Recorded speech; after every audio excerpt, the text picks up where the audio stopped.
پتہ ہے صحابہ اکرام کو، اس دستے کو معلوم ہے کہ یہ رجب حرمت والا مہینہ ہے، اس کے آخری ایام ہے، کیا کریں؟ ابھی اجتہاد کرتے ہیں، ساتھیوں سے مشورہ کرتے ہیں کیا ہونا چاہیے کیا نہیں ہونا چاہیے۔ ساتھیوں نے مشورہ دیا، کیا مشورہ ہو رہا ہے کہ ہمیں نبی علیہ السلام نے اتنی دور کا سفر کس مقصد کے لیے ہمیں بھیجا گیا ہے، اس قافلے کی خبر لینی ہے، اور اگر ہم رجب کے مہینے کا خیال کریں گے ہمارا آنے کا مقصد وہ فوت ہو جائے گا، اور اگر ہم رجب کا مہینہ جو حرمت والا ہے اس کی حرمت کو مد نظر رکھتے ہوئے ان قافلے والوں کے بارے میں رک جاتے ہیں، یہ حرم کے اندر داخل ہو جائے گا، پھر بھی ہمارا آنے کا مقصد ختم۔ اجتہاد ہوتا ہے کیا کہ ممکن ہے نبی علیہ السلام نے ہمارے لیے کچھ مستثنا حاصل کیا ہوا، ہمارے لیے کچھ مستثنا ہو کہ ہم اس قافلے کی خبر لیں، حملہ کر دیتے ہیں، ایک شخص کو موقع پر ہلاک، 2 کو قیدی بنا لیتے ہیں، مال غنیمت پکڑتے ہیں، واپسی مدینہ طیبہ کا راستہ اختیار کر لیتے ہیں، نبی علیہ السلام کے پاس پہنچتے ہیں، پہنچنے کے بعد پورا ایک رپورٹ سامنے پیش کرتے ہیں کہ کس طرح ہم پہنچے، کس طرح واپسی آئے، کس طرح ہم نے ان پر حملہ کیا، اور آخر میں ایک جملہ کہا، وہ جملہ کیا کہا کہ اے اللہ کے رسول صلی اللہ علیہ وسلم، یہ جتنی بھی کاروائی ہم نے کی ہے یہ رجب کے آخری ایام میں ہم نے کی ہے۔ نبی علیہ السلام کہتے ہیں عبداللہ کیا کہہ رہے ہو، ہوش میں تو ہو کہ رجب کے آخری ایام چل رہے ہیں، تم نے یہ کیا کیا ہے؟ لگتا ہے کہ تمہیں رجب کی حرمت کا پتہ نہیں کہ اللہ تعالیٰ نے اس مہینے کو حرمت والا قرار دیا ہے اور تم نے یہ کیا کام کر دیا۔ نبی علیہ السلام کی آنکھوں سے آنسو جاری ہو رہے ہیں۔ اللہ اکبر، میرے مسلمان بھائیوں، ناراضگی کا اظہار نبی علیہ السلام کرتے ہیں۔ عبداللہ بن جحش رضی اللہ تعالیٰ عنہ یہ کون ہیں؟ ان کا تعارف بھی ہونا چاہیے۔ نبی علیہ السلام اپنے خاندان میں سے اپنی سکی پوپھی جو ان کی ہے سیدہ صفیہ رضی اللہ تعالیٰ عنہ، یہ ان کے بیٹے ہیں۔ آپ اپنے خاندان میں سب سے زیادہ محبت اپنی پوپھی سے کرتے ہیں اور پوپھی کی وجہ سے بیٹے سے بھی کرتے ہیں، لیکن آج نبی علیہ السلام سے ڈانٹ پڑ رہی ہے، اور ناراضگی کا اظہار کس طرح کیا؟ نبی علیہ السلام ارشاد فرماتے ہیں کہ عبداللہ، جو تم سے شخص قتل ہو گیا ہے اس کی دیت میں محمد ہوں صلی اللہ علیہ وسلم، اور جو یہ تم نے قیدی بنائے ہیں ان قیدیوں کو بھی چھوڑ دو، اور جو مال غنیمت تم لے کر آئے ہو اس مال غنیمت کو اپنے گھروں میں لے جاؤ، میرا اس کے ساتھ کوئی تعلق نہیں۔ اللہ اکبر، میرے بھائیوں، اس قدر ناراضگی کا اظہار، صحابہ اکرام اس قدر پریشان، اس قدر غمزدہ، اتنا روئے۔ میرے بھائیوں، یہ ان سے کتنی بڑی غلطی ہوئی، غلطی اجتہاد پر ہوئی، لیکن میرے بھائیوں کس قدر رو رہے ہیں، کس قدر رو رہے ہیں۔ اللہ تعالیٰ نے قرآن مجید نازل کر دیا، سورۃ بقرہ کی آیت نمبر 217، یسألونک عن الشہر الحرام قتال فیہ کل قتال فیہ کبیر، کہ لوگ آپ سے سوال کرتے ہیں، حرمت والے مہینے میں لڑائی جھگڑے کے بارے میں سوال کرتے ہیں، آپ کہہ دیجئے کہ اس میں لڑائی جھگڑا کرنا کبیرہ گناہ ہے، لیکن اس کے باوجود وہ جو قافلے والے تھے وہ فتنے باز تھے۔ وَالْفِتْنَةُ أَشَدُّ مِنَ الْقَتْلِ، فتنے باز تھے یہ شخص، یہ لوگ فتنے باز تھے، اور فتنہ قتل سے بڑا جرم ہے۔ اللہ اکبر، میرے بھائیوں، فتنہ کس کو کہتے ہیں؟ فتنہ کا ایک معنی ہے آزمائش۔ نبی علیہ السلام کا فرمان ہے کہ ان قریب تمہارے گھروں میں فتنے اس طرح برسیں گے جس طرح بارش برستی ہے۔ اور فتنے کا دوسرا مطلب کیا ہے؟ سورۃ بقرہ کے اندر اللہ تعالیٰ نے اس فتنے کی تشریح کس طرح کی ہے؟ وَقَاتِلُوهُمْ حَتَّى لَا تَكُونَ فِتْنَةٌ وَيَكُونَ الدِّينُ لِلَّهِ، ان سے لڑو یہاں تک کہ کوئی فتنہ باقی نہ رہے۔ یہاں فتنے سے مراد شرک ہے۔ میرے مسلمان بھائیوں، لہذا حرمت والے مہینوں کا تقاضا کہ کسی کے ساتھ ظلم و زیادتی نہ کی جائے. اگر کوئی شخص کوئی دوسرا کر بھی جائے تو اللہ کے لیے صبر کرے تاکہ ان حرمت والے مہینوں کی حرمت ہماری زندگیوں کے اندر باقی رہے. اقول قولی ھذا واستغفر اللہ من کل ذنب فاستغفروا انہ هو الغفور الرحیم.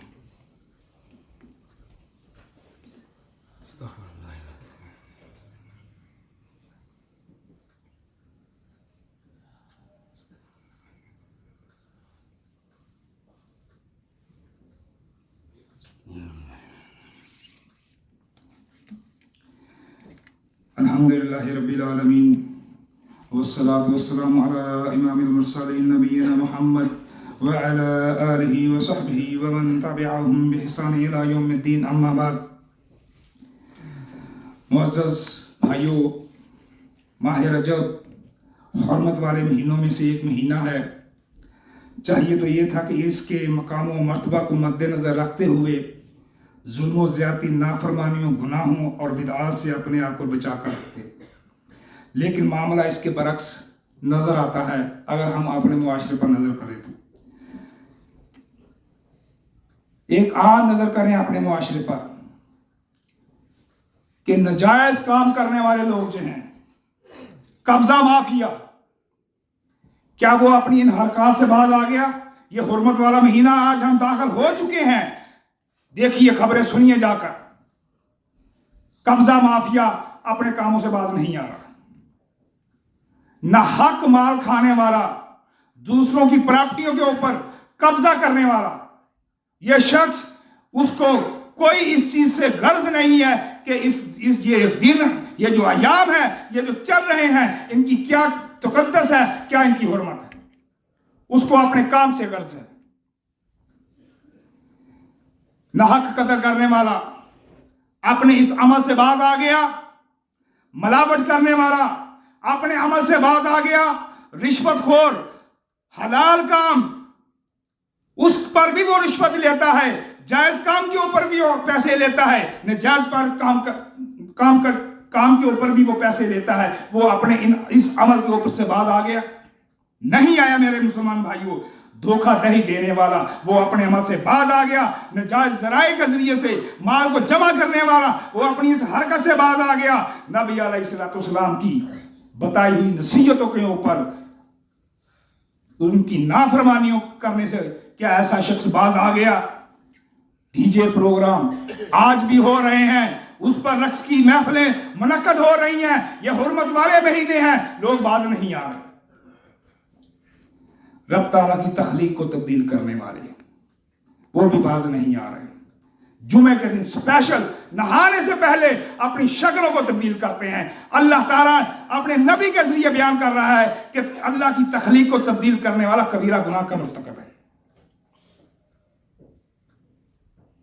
عورتوں کے چہرے پر اللہ تعالیٰ نے داڑھی نہیں رکھی، مردوں کے چہرے پر اللہ تعالیٰ نے داڑھی کو مزین کیا ہے. اور مرد حضرات کیا کر رہے ہیں؟ عورتوں جیسی شکلوں کو اختیار کرتے ہیں. ظلم و زیادتی ہے یہ بھی اپنے اوپر. یہ شکل ہے ظلم و زیادتی کی. ظلم و زیادتی کی ایک شکل یہ بھی ہے دین کے اندر اضافہ کرنا. یہ بھی ظلم و زیادتی کی ایک شکل ہے. بدعات کو ایجاد کرنا، ان بدعات کو دین کا حصہ بنا کر اس پر عمل کرنا. رجب کے مہینے میں عمرے کی فضیلت بیان کی جاتی ہے. اس پر لوگوں نے کتابیں لکھ دی. رجب کے مہینے میں عمرہ کرنے کا اجر و ثواب کتنا ہے وہ لوگوں نے بیان کیا. جہاں میرے بھائیوں من گھڑت روایات وہ اس کو جمع کیا گیا. اللہ اکبر. اور کیا کہا گیا؟ ماہ رجب کے اندر کیا ہوا عمرہ اس کا اجر اور ثواب 1000 عمرے کرنے سے بہتر ہے. اتنا اس کا اس رجب کے مہینے میں عمرہ کرنے کا جو اجر و ثواب وہ کتابوں کے اندر لوگوں نے لکھا. میرے بھائیوں اس بات کو ذہن نشین کر لیجئے، سال کے 12 مہینوں میں نیکی کے عمل اللہ تعالیٰ نے بیان کر دیے. عمرہ کسی بھی مہینے میں کرے ماں سوائے رمضان کے. اجر و ثواب کے لحاظ سے برابر ہے۔ رمضان کو ایک الگ سے مقام فضیلت حاصل ہے۔ نبی علیہ الصلوۃ والسلام ارشاد فرماتے ہیں رمضان المبارک میں اگر کسی شخص نے عمرہ کیا اس کا اجر و ثواب کتنا ہے؟ ایسا شخص جس نے میرے ساتھ حج کیا ہوا ہے ایسے شخص کو اتنا اجر دے دیا جاتا ہے۔ یہ ایک رمضان کی الگ سے فضیلت ہے۔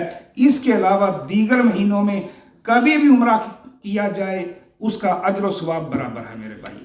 ہاں یہ ہے کہ انسان کے اپنے اندر تقویٰ کتنا ہے، اس تقوی کے لحاظ کے ساتھ وہ اجر لے کے جاتا ہے۔ وہ نبی علیہ الصلوۃ والسلام کی آپ نے حدیث سنی ہوگی کہ کچھ نمازی جب مسجد سے نکلتے ہیں کچھ بھی حاصل کر کے نہیں جاتے، حالانکہ نماز پڑھ کے جا رہے ہیں۔ کچھ کو اس نماز سے 10%، کسی کو 20%، کسی کو 30%، کسی کو 40% وہ اجر دیا جاتا ہے، کیونکہ اس کا تقویٰ کتنا ہے، وہ نماز کے اندر کتنا اپنے آپ کو اس نے خشوع خضوع کو قائم کیا، اس حساب سے اجر و ثواب دیا جاتا ہے۔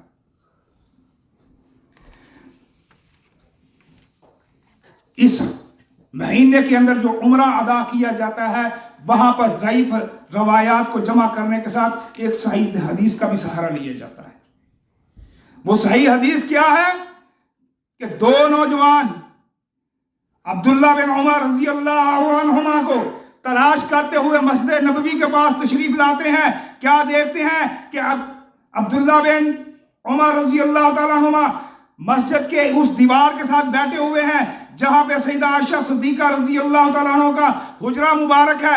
وہ اس جگہ پر بیٹھے ہوئے ہیں جہاں پہ اوپر ایک ونڈو ہے، ایک کھڑکی ہے، اس پر کپڑا لٹکا ہوا ہے۔ یہ دو نوجوان پہنچتے ہیں۔ یہ دو نوجوان کون ہیں میرے بھائیوں؟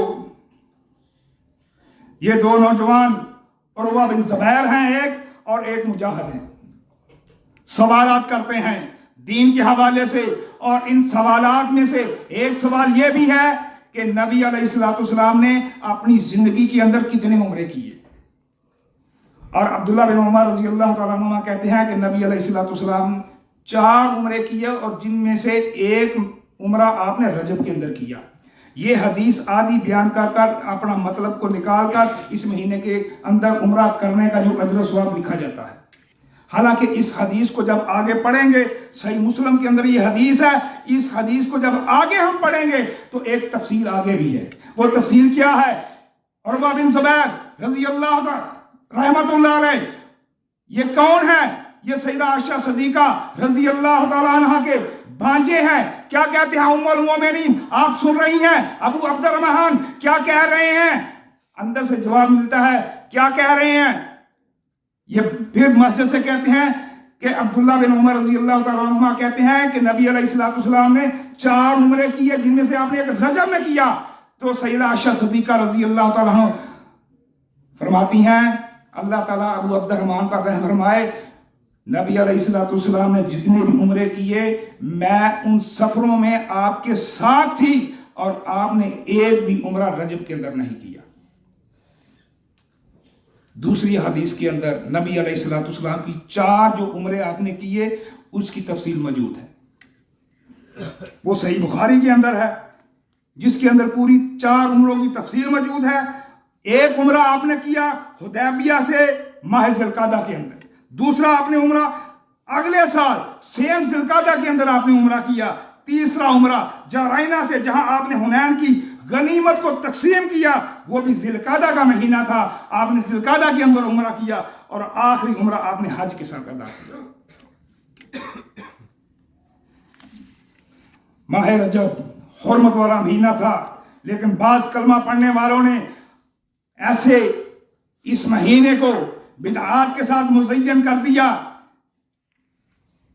کہیں معراج کی رات کا تعین کر کے اس رات کو عبادت کے لیے مخصوص کر دیا، کہیں لکھوی روزہ متعارف کروایا، کہیں ہزاروی روزہ متعارف کروایا، کہیں صلاۃ الرغائب وہ متعارف کروائی گئی، کہیں جشن معراج متعارف کروایا گیا، کہیں کنڈوں پونڈوں کو متعارف کروایا گیا۔ کلمہ پڑھنے والوں نے اس مہینے کے ساتھ کیا حال کیا ہے بدعات کے ساتھ۔ میرے مسلمان بھائیوں، جن راتوں کو یا دنوں کی رب تعالیٰ کو عبادت مطلوب تھی، اللہ تعالیٰ نے اس کو بیان کر دیا، اس میں کسی کا کوئی اختلاف نہیں۔ لیلۃ القدر اللہ تعالیٰ کو اس رات کی عبادت مطلوب تھی، اللہ تعالیٰ نے بیان کر دیا کہ اس رات کو رمضان کے آخری عشرے کے تاک راتوں میں اس کو تلاش کرو، ساتھ ہی اس کے رات کے اندر جس نے عبادت کی اس کے لیے کیا انعامات ہیں اللہ تعالیٰ نے بیان کر دیے۔ ذی الحجہ کے ابتدائی ایام جو ہیں اللہ تعالیٰ کو عبادت مطلوب تھی، اللہ تعالیٰ نے بیان کر دیے اپنے نبی کے ذریعے کہ یہ جو ایام ہے، یہ جو عشرہ ذی الحجہ ہے، اس کے اندر کوئی عمل اللہ تعالیٰ کے ہاں فضیلت والا نہیں۔ اللہ تعالیٰ نے بیان کر دی کہ اس عشرے کے اندر اللہ تعالیٰ کو جو مطلوب تھی عبادت اللہ تعالیٰ نے بیان کر دی، اور جن راتوں کی یا دنوں کی عبادت اللہ تعالیٰ کو مطلوب نہیں تھی، اللہ تعالیٰ نے اس عمل کو لوگوں کو ذہنوں سے نکال دیا، اس عبادت کو، اس دن کو، اس رات کو، اس مہینے کو اللہ تعالیٰ نے لوگوں کے دماغوں سے نکال دیا۔ معراج کے حوالے سے دیکھ لیں میرے مسلمان بھائیوں، ہر شخص ایک الگ بات کرتا ہے، اس پر اختلاف شدید پایا جاتا ہے۔ اس کے باوجود میرے مسلمان بھائیوں، بدعات لوگ معراج کی رات متعین کر کے لوگوں کو ترغیب دیتے ہیں کہ وہ اس رات کو منتخب کر کے اس رات کی عبادت کریں۔ دراصل ایسے لوگ چاہتے ہیں کہ معراج کا جو مقصد تھا وہ لوگوں سے چھین لیا جائے، لوگوں کو ذہنوں سے نکال دیا جائے۔ معراج کا ایک مقصد تھا، وہ مقصد کیا ہے میرے مسلمان بھائیوں؟ معراج کا ایک مقصد ہے، امت آج اس کو فراموش کیے ہوئے ہے۔ وہ مقصد کیا ہے؟ جس نے اللہ تعالیٰ کی اطاعت کی، اس کے رسول کی اطاعت کی۔ اللہ تعالیٰ نے اپنے نبی کو معراج کروایا، دکھایا، بتایا کیا انعامات فرما برداروں کے لیے، نافرمانوں کے لیے اللہ تعالیٰ نے کس قدر عذاب تیار کر رکھا ہے۔ میرے مسلمان بھائیوں، نماز معراج کا تحفہ ہے، آج ہمارا اس پر کیا عمل ہے؟ ہم نے اس تحفے کی کیا قدر کی ہے؟ غیبت کتنا بڑا جرم ہے، کتنا بڑا گناہ ہے، ہم اس کو معمولی سمجھتے ہیں۔ نبی علیہ الصلوۃ والسلام کو معراج پر بلا کر دکھایا گیا غیبت کرنے والوں کا انجام کیا ہے۔ لوگوں کے جو ناخن ہیں یہ تانبے کے ناخن ہیں، ان ناخنوں کے ساتھ وہ اپنے چہرے کو نوچتے ہیں، اپنے سینوں کو نوچ رہے ہیں۔ معراج کا ایک مقصد تھا، فرما برداروں کے لیے انعامات نبی علیہ الصلوۃ والسلام نے آ کر بیان کر دیے، نافرمانوں کے لیے کیا عذاب اللہ تعالیٰ نے تیار کر رکھا ہے نبی علیہ الصلوۃ والسلام نے آ کر بیان کر دیے۔ معراج کا یہ مقصد تھا، لیکن آج ہم نے معراج کو ایک ایسی رات بنا دیا ہے کہ جس پر ایک ہی رات کے اوپر کچھ مخصوص عبادت کر کے بس بری زمہ ہو جاتے ہیں ہم لوگ، جبکہ معراج کا مقصد اپنی پوری زندگی کے اوپر نافذ کرنا تھا۔ اللہ اکبر۔ دعا ہے اللہ تعالیٰ سے سمجھ کر عمل کی توفیق عطا فرمائے۔ وقال اللہ تعالیٰ فی القرآن الکریم والفرقان الحکیم اعوذ باللہ السمیع العلیم من الشیطان الرجیم ان اللہ وملائکتہ یصلون علی النبی یا ایہا الذین آمنوا صلوا علیہ وسلموا تسلیما اللہم صل علی محمد وعلی آل محمد کما صلیت علی ابراہیم وعلی آل ابراہیم انک حمید مجید اللہم بارک علی محمد وعلی آل محمد کما بارکت علی ابراہیم وعلی آل ابراہیم انک حمید مجید اللہم اعز الاسلام والمسلمین وعذل الشرک والمشرکین ودمر اعداء الدین واجعل هذا بلدا آمنا مطمئنا وسائر البلاد المسلمين اللهم اغفر للمؤمنين والمؤمنات والمسلمين والمسلمات واصلح ذات بينهم وألف بين قلوبهم واجعل في قلوبهم الإيمان اللهم حسبنا حسابا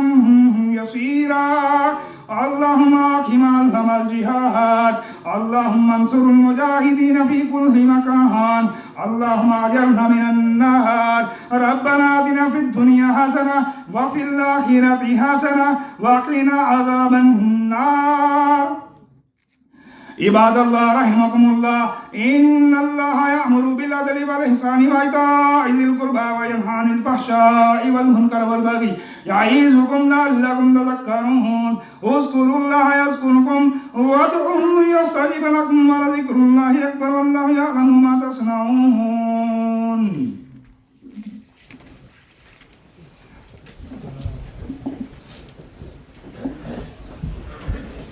اللہ اکبر اللہ اکبر.